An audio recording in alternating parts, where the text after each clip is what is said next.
Dernière partie de l'émission ETF, les conseils de J'investis moins cher avec Régis Yankovici. Régis, Rebonjour Fabrice. vous nous proposez évidemment ETF Finance fournit des allocations, 15 à ce jour, aux professionnels de l'investissement. On va en décrypter quelques-unes. En tout cas, elles sont également accessibles aux particuliers.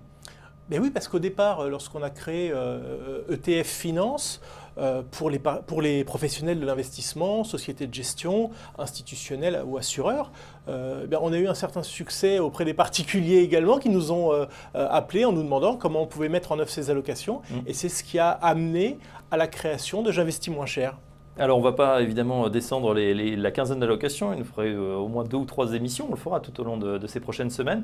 On va s'intéresser à une allocation qui, pour vous, semble intéressante en ce moment dans la configuration de marché actuelle. C'est l'allocation Contrariant et vous démarrez avec une phrase de Sir Templeton.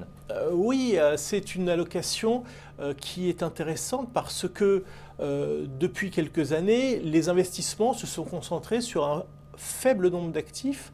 Et comme par exemple les valeurs technologiques, on voit le Nasdaq aller de record en record.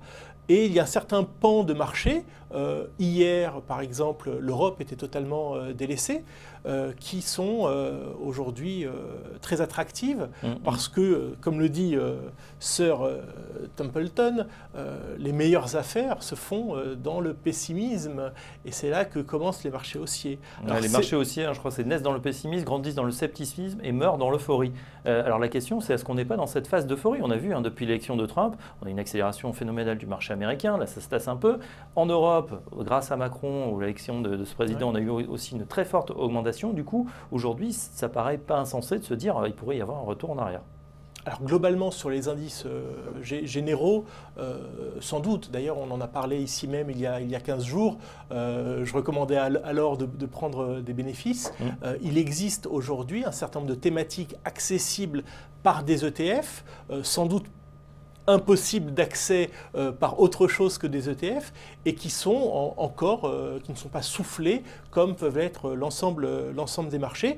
Et c'est ce qu'on fait donc au sein de Contrariant. On va chercher entre 7 à 12 thématiques qui sont délaissées. Et voilà la liste de thématiques délaissées ou de points d'inflexion, effectivement, dans une tendance en sélectionnant 7 à 12 ETF. Les performances justement de cette allocation Contrariant, quelles sont-elles? Alors, ce sont des performances en fait, qui sont assez décorrélées de l'ensemble des marchés parce que les moteurs de performance sont en général assez propres aux thématiques et peu liés à l'environnement général. Les performances historiques sont en 2015 de 4,8%, 21% en 2016 et depuis le début de l'année, nous sommes à 5,1%. Ben voilà, c'est plutôt pas mal. On va regarder justement des exemples d'opérations récentes. Vous êtes intéressé à ce qui se passe en Pologne ou sur les small cap Europe? Voilà, ce sont des positions que nous avons prises dans le courant de l'année 2016, que nous avons travaillé pour les renforcer progressivement. Et puis, depuis quelques mois, le début de l'année, ces positions se sont envolées assez fortement et ne correspondent plus à un investissement contrariant parce qu'on estime que la qualité de l'investissement ou le caractère extrêmement sous-valorisé de l'investissement est désormais découvert et plus 28% par exemple sur le iShares MSCI Poland ou plus 19% sur le Lyxor MSCI EMU Small Cap, on estime qu'on préfère les prendre et aller chercher d'autres thématiques un petit peu oubliées. Alors justement, ces thématiques, sur quoi on peut investir aujourd'hui dans cette allocation Contrariant? Alors, on a pris deux exemples qui sont effectivement peut-être un petit peu éloignés des sentiers battus, mais c'est le propre de cette allocation. Le premier, c'est le DBX Tracker MSCI Mexico, qui, comme son nom l'indique, est investi sur les valeurs mexicaines. C'est un ETF que nous avons acheté au moment de l'élection de Trump, donc éminemment contrariant, et qui depuis d'ailleurs se comporte plutôt bien. C'est en fait pour on va dire 3 raisons principales. La première, c'est que Trump ne fait plus peur. On voit finalement qu'il avait un gros bazooka, mais que finalement il tire à blanc jusqu'à présent. Ensuite, parce que en réalité la sous-performance du Mexique ne date pas de l'élection de Trump, elle date en fait de la baisse du pétrole. Le Mexique est un exportateur très important de pétrole et que désormais, alors on pourrait discuter sur le pétrole encore, on n'aurait sans doute pas le temps, mais on peut estimer modestement que le pétrole a trouvé un point d'équilibre entre 40 et 50 dollars. Rappeler que lorsqu'on investit sur un ETF, la plupart du temps, on s'expose, oui, au marché action, mais également à la devise. Et que, en l'occurrence, le peso a énormément baissé vis-à-vis de l'euro et vis-à-vis du dollar.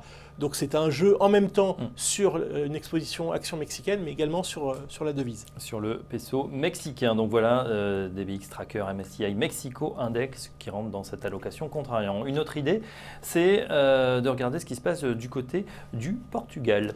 Oui, alors il n'y a pas beaucoup de produits sur le Portugal, mais il y en a un qui est le Comstage ETF PSI 20. PSI 20, c'est le nom de l'indice principal de la bourse de Lisbonne. Et on voit que c'est un ETF qui a beaucoup baissé, donc qui a priori a tendance à nous plaire. En tout cas, on va aller là encore rechercher des points d'inflexion.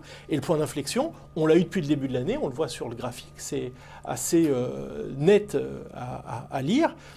Et lorsqu'on regarde les fondamentaux macroéconomiques du Portugal, on s'aperçoit que c'est un pays qui a su, qui a peut-être eu quelque part sa période Macron, et qui a su réduire son déficit aujourd'hui autour de 2%, qui a un taux de chômage qui est en train de passer sous le taux de chômage français, il faut quand même le signaler, et qui a une croissance qui a été révisée à 1,8%.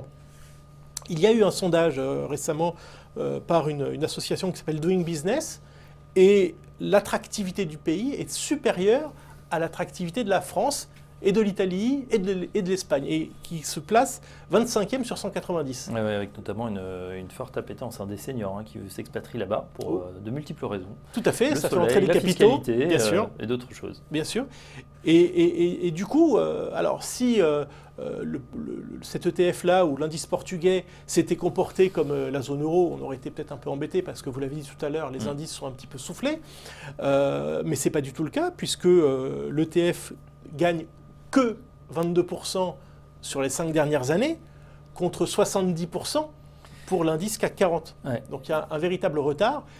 Alors tous les retards ne se rattrapent pas, celui-là on pense qu'il se rattrapera. Il pourrait être comblé évidemment, c'est dire aussi l'ampleur de la crise qui a touché bien sûr tous les pays d'Europe du Sud. On observe un peu aussi le même rattrapage du côté de l'IBEX, l'indice espagnol. Voilà, bon c'est pas tout évidemment ce qui compose l'allocation. Pour plus d'informations, le site J'investis moins cher.fr. Merci Régis Jancovici avec nous ce matin pour cette deuxième épisode de l'émission ETF. Prochaine émission très prochainement sur tes finances. Merci de nous avoir suivis et à très bientôt.